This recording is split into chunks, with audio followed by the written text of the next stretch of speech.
Hey everyone, Sparks back with another Etheria Restart video, and this one's going to be a little bit different. There was an official tournament that was hosted by the devs, and they partnered with two other content creators here on YouTube, so big shout out right away to Tamias and Vulcan, my fellow Etheria Restart content creators. They were hosts for this tournament, and they did some great commentary. But in this video, I want to kind of do a little bit of deep analysis on what happened in this tournament, because this was a really good look at like what we can expect the meta to be. Now, I want to preface this by saying the meta can absolutely change. One, this is beta, so we don't know what skills or items or things will get updated before the final launch, okay? Don't assume that everything is going to be exactly the same in the final version, so just keep that in mind. Also, not everything is maxed out here, okay? So we only got, 9 days, I think, in the beta. It just closed, and not everybody has everything completely invested, okay? There's just no way to do everything in that time. So, you kind of have to pick and choose what you're going to level up. And so there are some discrepancies in power level, and not everybody has everything in like a, theoretically ideal state. So, take these results with a grain of salt, but there's still a lot that we can learn here. So first, I want to call a few notable units, okay? Things that kind of turned out to be like real all-stars, or like things that sort of like dictated how things went. And the first thing that I want to talk about is Tiamat, okay? Tiamat has been called out by many, many content creators, the internet at large, whatever website you want to go to, Pridewin, etc. And Tiamat is considered to be one of the best characters in the entire game, and the best one that you can get with your selection, okay? Now, I'm going to make a video talking about the best SRs and best SSRs and what you actually want to do with that selection unit. So subscribe so you don't miss that video. But just the kind of the headlines here, the TLDR on Tiamat is that she is really crippled without healers, okay? She needs to be comboed with a healer, and that proved to be very difficult to actually pull off in this tournament. So just keep that in mind when you're thinking about Tiamat. She is not like a one-woman army. She needs to have a healer to function well, and that's not always easy to do with PvP. Now, it's a different story with PvE modes, but in PvP, remember, you can ban a character, and in this tournament's particular format, there were actually 2 bans per round, so it was really difficult to get Tiamat to work. The other thing was Sania, on the other hand, speaking of healers, performed extremely well, okay? So that is our SR healer. Everybody has her, and not only are her heals good, but she has a revive. And there aren't that many healers at this point in the game, and Sania just proved to be really valuable in this tournament. And then we had Ling Lo, which was our other healer. She's the SSR healer, who is pretty undeniably the better healer. She's going to have a little bit better survivability. She does bigger heals, but she doesn't have the clutch revive. And but just the point is, you wanted one or the other of those for pretty much any kind of team, and both of them turned out to be like very, very valuable in this tournament. And then another SR that kind of proved to make a big splash was Kraken. There were times when he would just freeze the whole enemy team, okay? Now, he kind of missed on other times, which we'll talk about later on, but he definitely proved to be someone to look out for that can be very dangerous. And then Messiah just does giant damage, okay? Messiah is a crazy AoE unit, and he's got great survivability on his own. He can be pretty speedy as well, just like absolute beast. And then Viper, another SR unit, which turned out to be like really surprising to me, okay? So like I kind of like saw a lot of these kind of things coming, but Viper really flew under the radar for me, and Viper turned out to be really pretty good. I don't know if he's really an MVP, but for an SR, he proved really valuable. He kind of does a lot of things, and his counterattack really got in some like clutch wins for some people throughout this tournament. So keep him on your radar. And then Freya just does a bunch of buffs. We already knew she was probably one of the best units in the game. She's our first rate-up unit, and she did a lot. She showed up in so many of these teams, and she's also in kind of a sweet spot of being really good, but not too good. So she rarely actually got banned, and then just like did amazing things in almost all the fights. Lastly, I want to call out Hellkid.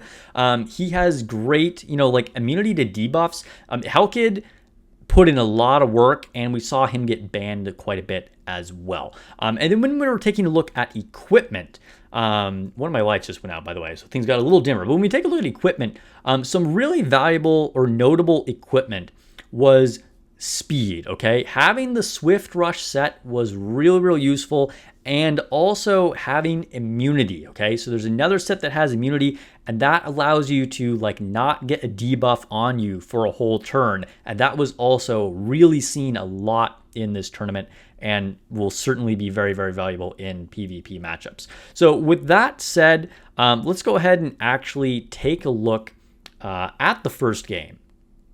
Okay, so now we're going to take a look at our first game, or actually this is the last game of the first day of the tournament, but the first one we're going to take a look at. And right off the bat, we can see a banned Lily and a banned Hellkid. This format allowed you to have one pre-ban and then one normal ban like you would see in other matches. Also, there's one protected unit, which was the third unit, so that could not be banned. Up at the top, we had Heinrich, Lingluo, and a protected Tiamat. And then down at the bottom, there was Freya, Gray, and a protected Messiah. Fourth pick being Sonia. So we got a healer on either side. And something that was kind of interesting here is that, you can't make your most valuable unit be your third pick, right? Because you don't know if the other person is going to pick them sooner. So there's a little bit of interesting draft strategy here. For the final pick up at the top, there was a Marvel, and the final pick down at the bottom was Kraken. As far as our first bans, we're going to see a banned Lingluo, which will cripple the Tiamat. This is very important. And then for the bottom team, there ends up being a banned Kraken to take away the freeze, because the freeze was just doing crazy things earlier in the tournament, and they don't want to mess with that. So on one side, we have a very DPS heavy team mixed with control effects and turnstile. On the other side, it's a very traditional main DPS, sub DPS, and buffer healer. So after a couple of buffs here, Gray goes and big damage to the whole team, and Marvel already looking in trouble. Freya gets to follow up, and Marvel gets taken out immediately, and they avoid the turnstile. This is really, really important. This really highlights the importance of speed in your builds. Then Messiah nukes the field, and it's almost over before it even starts. Just like having a lot of speed, and of course you need the DPS to back it up, but that just becomes extremely advantageous. At that point, Hiron gets in a hit, but Messiah is already invulnerable. Tiamat, honestly, can't do much without a healer. So, she's just like way too slow to activate without a healer. Then, we get basically irrelevant debuff cleanse, since Heinrich did, he did land some debuffs, but it doesn't really matter. And then they end up forfeiting. So that was the first game of day 2. Really kind of interesting just to see like the value of having a healer with Tiamat and the value of speed and just how effective it is to get to go first. And you can end up wiping some things on your opponent's team before they even get a chance to, launch their strategy in any effective way at all. So then we go to game 2. So this is between the same people, but it's like a best 2 out of 3 kind of thing here. And we're going to go ahead and see who ends up getting banned this time. Pre-bans are going to be Lily and Hellkid. And then for the first team, Tiamat again gets stuck without having a healer. I think this was really a bad strategy for that player. They got stuck without having a healer before. I think they needed to ensure that they could have 2 healers as an option. Otherwise, they get stuck without really being able to use Tiamat effectively. Freya ends up getting banned on the other side, but they still have Doki Doki, a healer, a bunch of speedy DPS from Messiah and Gray as well. So, the outcome of this fight isn't set up to necessarily be a whole lot different. So when the match gets started here, speed again demonstrates how valuable it is. So let's just watch these first couple things here. Gray gets to set up his crit, then he goes in for the big AoE defense break, does a bunch of damage on his own. We get a few, buffs here. Lingluo does a thing.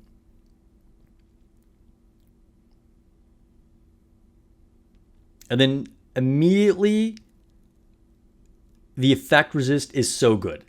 Like stopping Heinrich here, like he just doesn't get to land all his debuffs. The effect resist was extremely instrumental right there.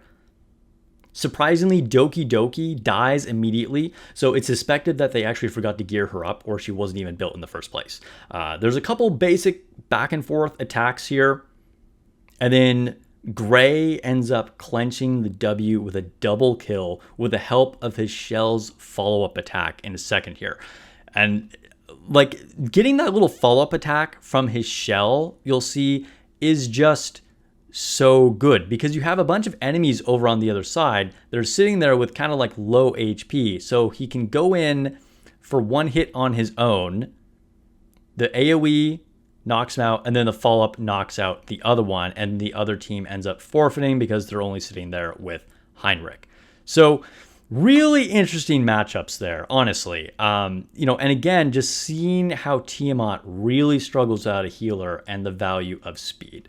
Also, effect resist. Again, I may have gone past that a little too quickly. Effect resist really shows its value there because Heinrich, is a very useful unit. But when he wasn't able to land his debuffs there, that really kind of neutered the chance of that team being able to come back if there ever was a chance in the first place. Okay, so here we are looking at the final match of day 2. These are the two people who did the best over the entire tournament. This is the actual finals. And right off the bat, Hellkid and Ramoka get banned, surprisingly. I did not see that coming at all. We've seen Hellkid get banned, but definitely not Ramoka. Kind of a like out of left field sort of pick there. But at this point, people kind of know what units other players have built and what they don't have built. Now, Tiamat, again, is put in an awkward position without a healer. Being able to ban one healer and choose the other just makes it really hard for Tiamat. Now, that could change in other environments and when we get more healers in the game, but it's just really difficult in this situation. There is a locked-in Messiah and Heinrich, and the second bans are Tiamat and Sania. So we don't even have to face Tiamat, but now we just have, like, a healer over there instead. Freya and Messiah get to go right away here and just watch what happens. We take a moment to decide what's happening. Here we go. Messiah does massive damage, obliterates the whole field, and like, what hope even is there at this point, right? We're like sitting here kind of wondering what the best options are. But with the combined nuke of Messiah and Freya that just go right away, it's over like before it even starts. And this is game 2 of the same match. So Hellkid and Ramoka again are preemptively banned. And then there's a locked-in Lily this time and a locked-in Tiamat. Gray shows up. And this is already looking scary because they are probably insanely fast and will hit hard. However, Messiah gets banned and the other team gets Ling Luo banned. Now, Lily gets to go first and buffs. Freya also gets to buff. And as predicted, this team is just super fast. And the DPS, however, could struggle without Messiah. Now, seeing that Tiamat on the other side with Sania, who just heals everyone, is ominous. Now, Gray hits hard, but does not hit hard enough. And you can just see that like the damage isn't even going to matter here, right? Because they just heal again, and as fast as they were, in this matchup, they don't have the DPS to back that up. We get a few more back and forths here. Marvel actually ends up not risking the silence, which you might expect because, locking people out of being able to use their skills is very good. But instead, he actually slows down Tiamat, which I think makes a lot of sense here. However, things kind of end up going south despite this, because Tiamat ends up getting to transform and then just nukes everyone. And this definitely shows the power of Tiamat.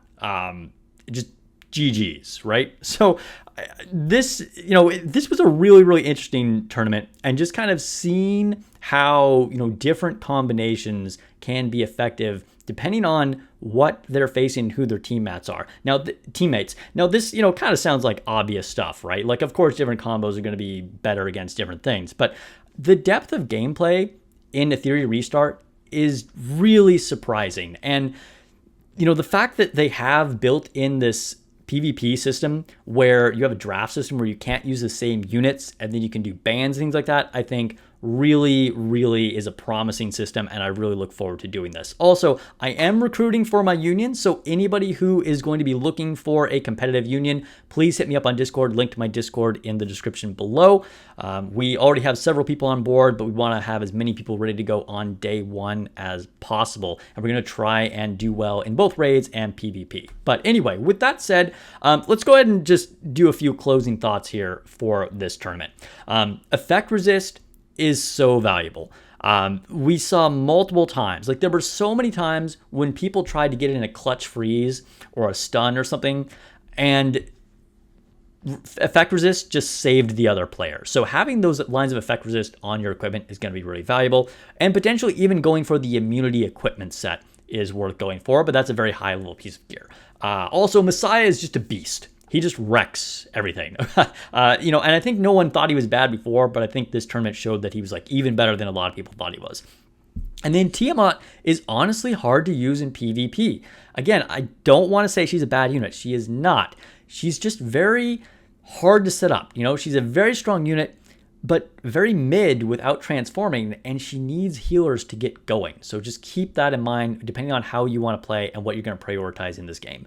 Also, Heinrich and Freya also, I would say, overperformed. They were very, very good, although Heinrich did have to deal with a lot of immunity and effect resist, so that curbed him a little bit. And I feel like Freya, like I said, is in this sweet spot of being really good, but not like super scary, and so then is allowed to just shine in these matchups. But let me know what you guys think. What's your experience been? What was your favorite part of the beta? What was your favorite unit to use in the beta? And let me know if you are wanting to join my union. I would love to have you if you're going to be an active player.